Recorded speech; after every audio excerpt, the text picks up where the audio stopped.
Hello, church. It's the end of the week. I'm coming to you from the sanctuary because I just finished recording for worship. And so I am looking forward to Sunday where we continue our sermon series through the wilderness.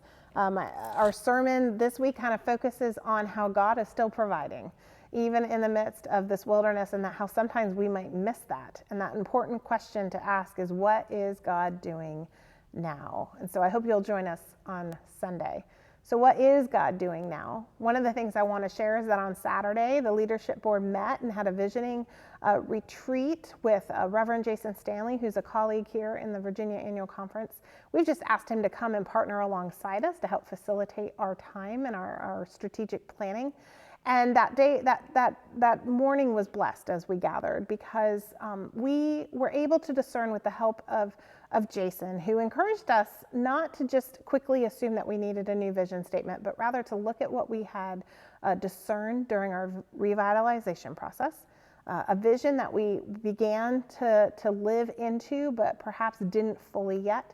And as we looked at that and reflected and had conversation, we discerned that vision statement, making space for God and others, is still very relevant for us.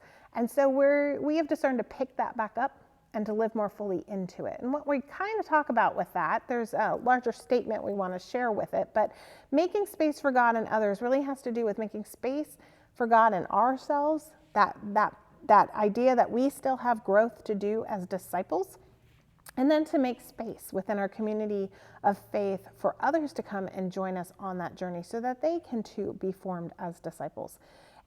I'm incredibly thankful for our leadership as we continue to have missionally focused conversations so that our focus can be on what God has commanded us, commissioned us to do to make disciples of Jesus Christ in the world. And we say for the transformation of the world.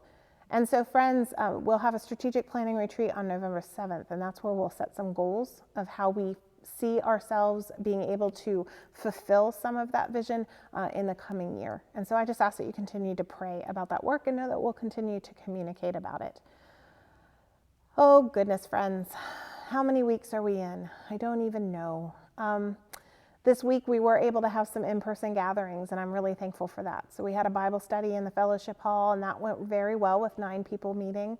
And then on Sunday, of course, we had our outdoor in-person communion service. We had 22 people come for that. I got some response from some people who came and felt that it was very blessed and was sad for the people that missed out on that. You also, if you read the note that I put in the e-message on Tuesday, know that in the next couple weeks, we're going to be able to offer online communion because our bishop has given clergy permission to do that now. And so that we'll look forward to that on the first Sunday in October.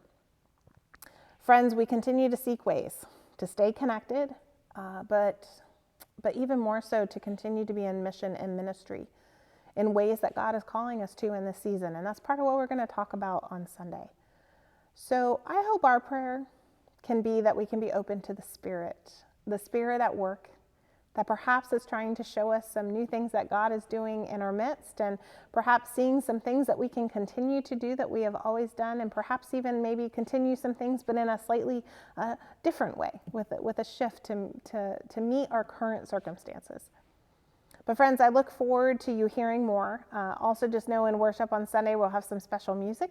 We're also going to hear from Thrive Peninsula, which is one of our community partners that we support, and also be able to talk a little bit about some new ministry opportunities that are coming up. Know that I continue to be available for you all. I am working out of the church office on Tuesdays and Thursdays. I'm working from my home office Mondays and Wednesdays and Fridays. And Fridays I do try to do very, very good of keeping that my Sabbath, but I will admit just because of the uniqueness of this time, you might still find me working for a couple hours on that day. But friends, I also hope in the coming weeks to be able to offer some in-person ways that we can gather to connect and reconnect and to be able to share and not just one-on-one, but perhaps with some groups, so some fellowship time with me. And so I hope to be able to share some more about that in the next couple weeks. But just know I am still available. Call, text, email. I continue to reach out to some of you and those especially that we are needing to hold especially close in prayer in these weeks. And so friends, continue to be blessed and I look forward to seeing you on Sunday.